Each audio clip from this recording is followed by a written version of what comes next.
Are you very rich? This watch I'm wearing is one of the expensive watches, but somebody gifted me after my session. This belt I'm wearing, this man, Dr. Nitin, gave me today. Earpods I have, my daughter gave it to me as a gift. Actually, I'm nothing, but I'm rich.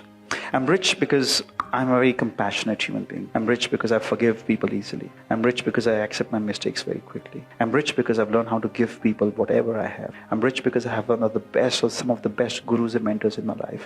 I'm rich because I have one of the most beautiful wife, lovely children, great mother. I'm richer than most people, you know.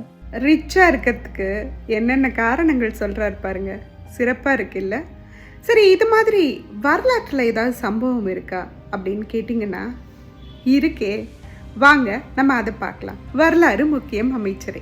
இந்த ஒரு செய்யுள் படிக்கிறேன், இதுக்கப்புறம் நான் உங்களுக்கு விளக்கம் சொல்கிறேன்.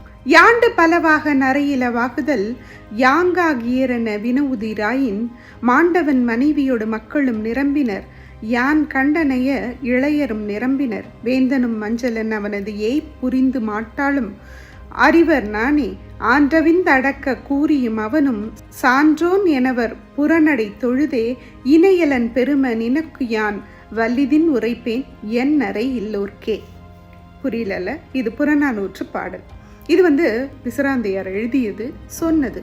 பிசிராந்தையார் கோப்பெருஞ்சோழன் நட்பு நமக்கு எல்லாருக்கும் தெரியும், நாம் அந்த கதை பேச போறதில்லை. கோப்பெருஞ்சோழன் வடக்கிருந்து உயிர் விடும்போது எங்கிருந்தோ அவர் பார்த்தே இல்லாத நண்பரான பிசிராந்தையார் அவர் கூட ஜாயின் பண்ணிக்கிறார். அப்போ அந்த மக்கள்லாம் கேட்குறாங்க, உங்களுக்கு வயசு இவ்வளவு ஆயிடுச்சு, ஆனால் உங்கள் ஒரு முடி கூட நரை இல்லையே, எப்படி அப்படின்னு கேட்குறாங்க. இங்கே ரிச்சாக இருக்க கொஸ்டின் கேட்குறாங்க இல்லையா. நீங்கள் நரை இல்லாமல் இருக்கீங்களே, எப்படி இவ்வளோ நல்லா இருக்கீங்க, ஹாப்பியான மனநிலையோட வடக்கிருந்து உயிர் விட வந்திருக்கீங்களே அப்படின்னு கேட்குறாங்க. அப்போ அவர் இந்த பாட்டை சொல்கிறாரு. இந்த பாட்டோட பொருள் என்னன்னா, என் மனைவி மாண்புடையவள், என்னோட மக்கள், நான் பெற்ற பிள்ளைகள் இருக்காங்க இல்லையா, அவங்க ரொம்ப அறிவானவங்க, என் சொல்ல தட்டவே மாட்டாங்க. எனக்கு இளையோர் இருக்காங்கல்ல, தம்பியோ உதவியாளர்களோ, எனக்கு கீழே இருக்கவங்க இருக்காங்க இல்லையா, அவங்க நான் என்ன சிந்தையில் நினைக்கிறேனோ அதை செயல்படுத்துகிறவங்க. என் ஊர் இருக்கு இல்லையா, சான்றோர்கள் ஆன்றோர்கள் நிறைந்த ஊர், அறிவாற்றல் மிகுந்த சான்றோர்கள் நிறைந்த ஊர். என் மன்னன் இருக்கான் இல்லையா, அந்த மன்னன், அப்போ பாண்டிய மன்னன் அறிவுடை நம்பி, அவன் ரொம்ப நீதி வழுவாத ஆட்சியை உடையவன், மக்களை சுபிட்சமாக வாழ வைக்கிறவன். இப்படி எல்லாமே என்னை சுற்றி சிறப்பாக இருக்கிறதுனால நான் மனசில் கவலையே இல்லாமல் சந்தோஷமாக இருக்கேன். அதனால் என் ஒரு முடி கூட நரைக்கலை அப்படின்னு சொல்கிறாரு.